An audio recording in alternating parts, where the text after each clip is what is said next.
7 నాలుకలు ఎందుకుంటాయి అగ్నిపురుషుడికి?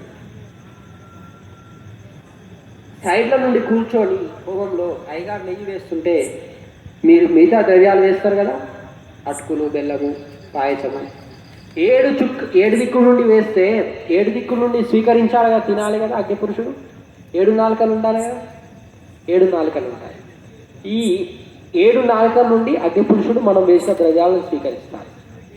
మరి ఒక మిగతా చేతుల్లో అతనికి ఏముంటాయంటే సృక్సువం, హోమం చేసేది ఉంటుంది, ఆజ్యపాత్ర ఉంటుంది, నెయ్యి వేసే ధారపాత్ర, గిన్నె.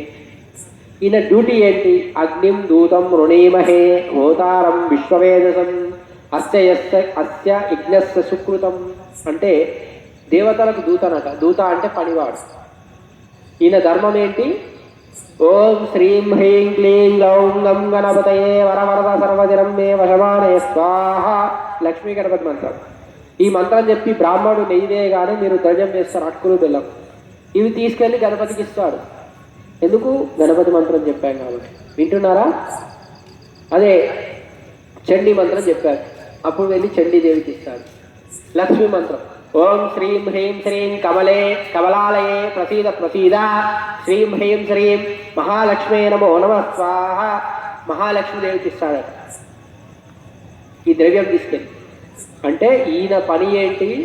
మన దగ్గర పని వాళ్ళు ఉంటే మనం కూరగాయలు తీసుకురామంటే కూరగాయలు తీసుకొస్తాడు, పిల్లల్ని స్కూల్లో దించడమంటే దించొస్తాడు. మనం చెప్పింది వాడికి వేదం. ఈ యొక్క అగ్నిపురుషుడి ధర్మం ఏంటంటే మనం ఏ దేవతకైతే హోమం చేస్తామో అది తీసుకెళ్ళిస్తాం. మరి ఈయనకు మనం ఏమి ఇచ్చేది అంటే పనివాడికి పని చేసి వచ్చినాక కొన్ని డబ్బులు ఇస్తాం కదా, 20 రూపాయలు ఇచ్చుకోమని. పూర్ణావతి అంటారా? ఇప్పుడు చూసారా? హోమాలు చేసినప్పుడు ఒక మూట కడతారు, జాకెట్ పక్కలో పెట్టి అందరి చేత ముట్టిపిచ్చి దానికి గంధం, పసుపు, కుంకుమ వేసి అందులో చిల్లర డబ్బులు వేస్తాం. ఇది అగ్నిపురుషుడికి మనం ఇచ్చే కృతజ్ఞతా భావంతో ఇచ్చే సమర్పణం. ఇది ఆయనకు చెందుతుంది. ఎవరికి? అగ్నిపురుషుడు. అయితే మీరు ఇంకా వింటారు. మరి పంతులు మేము పూర్వయుగంలో త్రేతాయుగం, ద్వాపర యుగం, సత్యయుగం 3 యుగాలు అయిపోయాయి. కలియుగం వచ్చింది. కృతయుగం, ద్వాపర యుగం, సత్యయుగం. ఈ యుగాలలో మరి రాముడు దశరథ మహారాజు పుత్రకామేష్టి మహాయాగం చేస్తే అందులో అగ్నిపురుషుడు వచ్చాడు, ఒక పాత్ర ఇచ్చాడు, పాత్రలో పాయసం ఉంది. అది దశరథ మహారాజు అతని 3 భార్యలు తాగారు. అప్పుడు అతనికి సంతానం అయిందని మనం చదువుకున్నాం. ఇది అందరూ తెలుసు. మరి ఇప్పుడేంటి గురువుగారు హోమం చేస్తే ఇంకా అగ్నిపురుషుడు రాలేదు, పాయసం తీసుకురాలేదు అంటారు. యుగానికి ధర్మం మారుతుంది. ఆ సమయంలో ద్వాపరయుగం, త్రేతాయుగం, కృతయుగంలో సత్యమే ఎక్కువగా ఉండేది, అసత్యమే అనేది లేదు. అసత్యం అనే పదానికి అర్థం లేదు.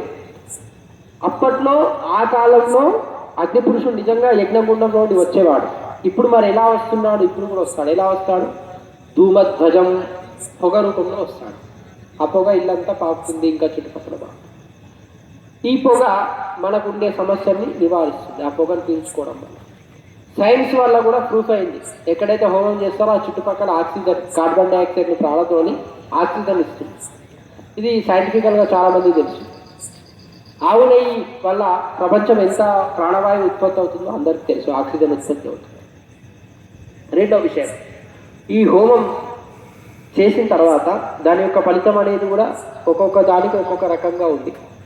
పుత్రకామేశ్వరి యాగం ఇప్పుడు కూడా చేయొచ్చు, సంతాన యాగం చేయొచ్చు, లక్ష్మీ గణపతి హోమం చేయొచ్చు, సుదర్శన హోమం చేయొచ్చు, చండీ హోమం చేయొచ్చు.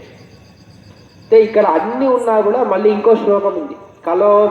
కలోపూచో గణాధిప కలో చండీ వినాయక అని ఉంది. అంటే కలియుగంలో అందరు దేవతలు ఉన్నా కూడా గణపతి, వినాయకు, అమ్మవారు, చండీ అంటే అమ్మవారు, వీరు ఇచ్చినంత తొందర ఫలితం ఇంకా ఏ దేవుడు ఇవ్వలేదు.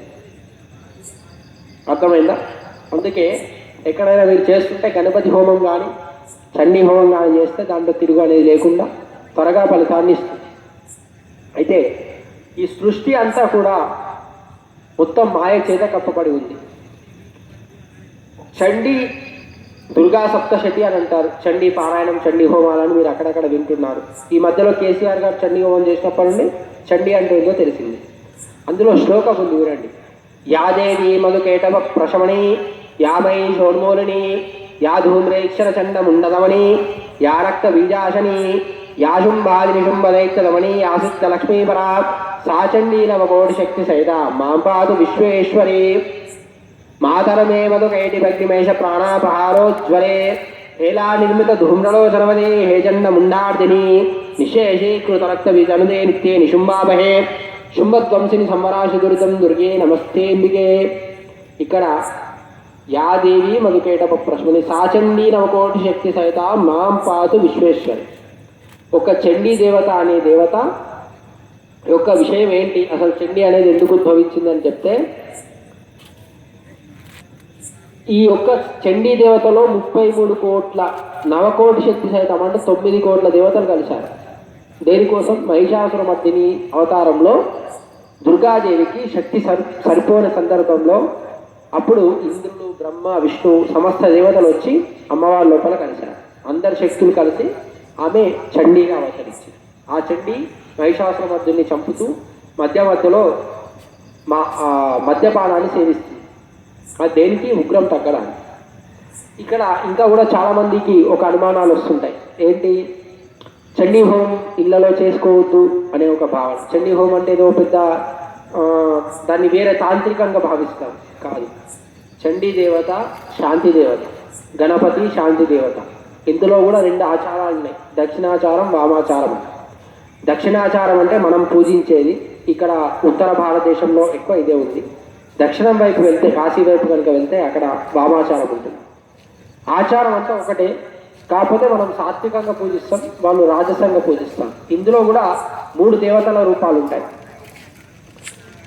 మహాకాళి, మహాలక్ష్మి, మహాసరస్వతి. మహాకాళి అనే దేవత కాస్త ఉగ్రదేవత, అంటే కొంచెం కోపం ఉన్న దేవత కాళి. అలాగే మహాలక్ష్మి దేవత రాజస దేవత.